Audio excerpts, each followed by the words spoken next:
Hello everyone, this is Walder Johan and I hope you're great.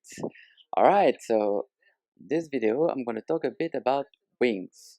On the previous video I talked about it a little bit, but it's really useful and important, especially if you're interested in drawing birds and any flying animals such as bats, and also imaginal creatures like dragons, angels, demons, etc. Anything that has wings, basically you're gonna need it, okay? So here I have an image, a picture of skeleton. This one is a similar view, except it's seen from 3/4, so it's kind of easier to see. So here's the picture. If you need it, you can hit your pause button, check it better. Otherwise, here we go, let's start.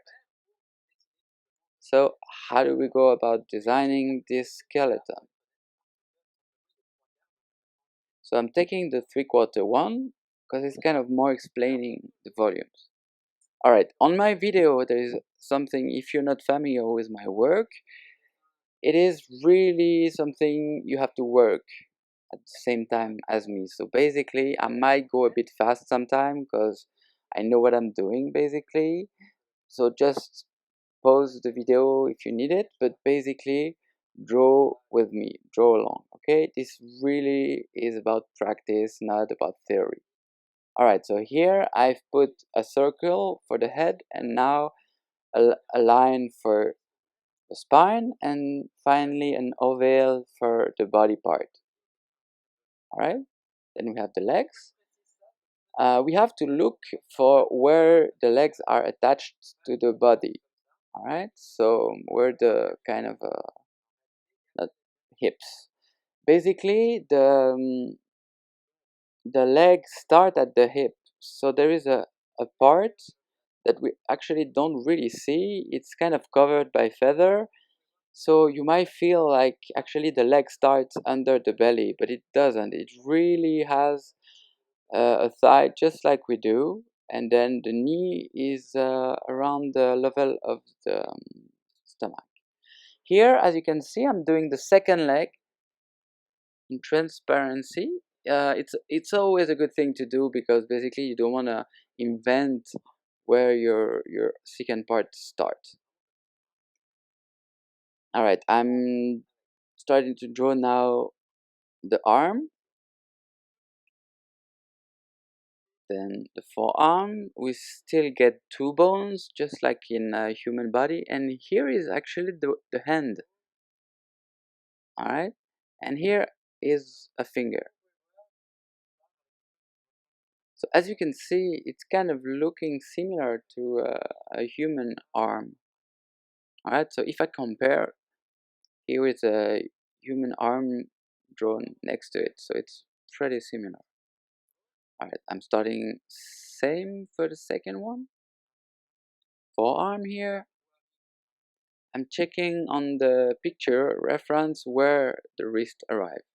As you can see, I did the forearm a bit short, so here I'm correcting it. Then the hand.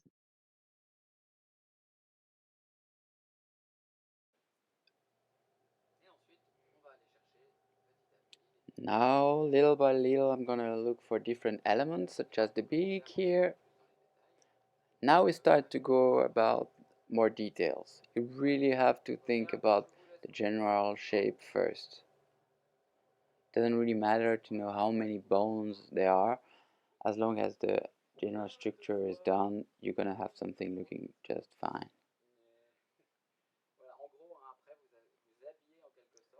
Then you kind of dress, look for your volumes above the structure. Now in birds we have this big bone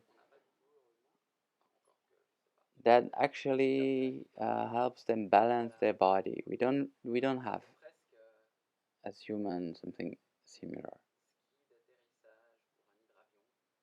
This could look just like a ski for one of those those planes that can land on the water, have a blank about the name. Alright, so let's recap. We start with a sphere for the head and then the line that directs the spine. Circle, oval, kind of a egg shape for the thorax. Then I place where my hips are going to start on both sides. Then just one line that directs the bones, which is also why you need to have a basic understanding of bones. Alright, now same with the arms. The second one. And then I dress that up with some more volume. That's pretty much it. Okay, now that we have a second one here, I think I'm gonna go for it. Follow with me, come along. Here we go. So if you need to pause or go back to the start, feel free. Okay, same principle. I'm starting with the head with a basic round shape.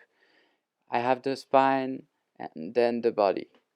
I add this strange bone looking, then now the hip and the leg.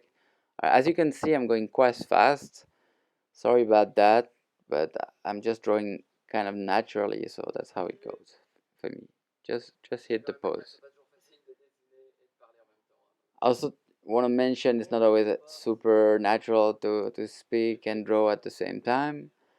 To be honest, on this version, I'm recording it separately because it's in English and the original is in French, which is my language. Which may explain why I may look for words sometimes. Alright, I'm starting to get into a little bit of more details. And we're good. So that's it for the structure of the bones.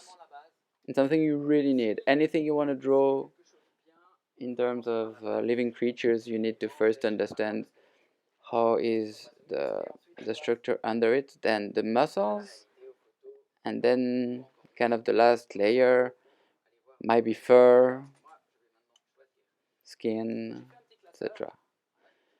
Alright, so I did a little file about wings basically because this is something I've been stumbling upon for a while. Just gathered some references in different views of birds.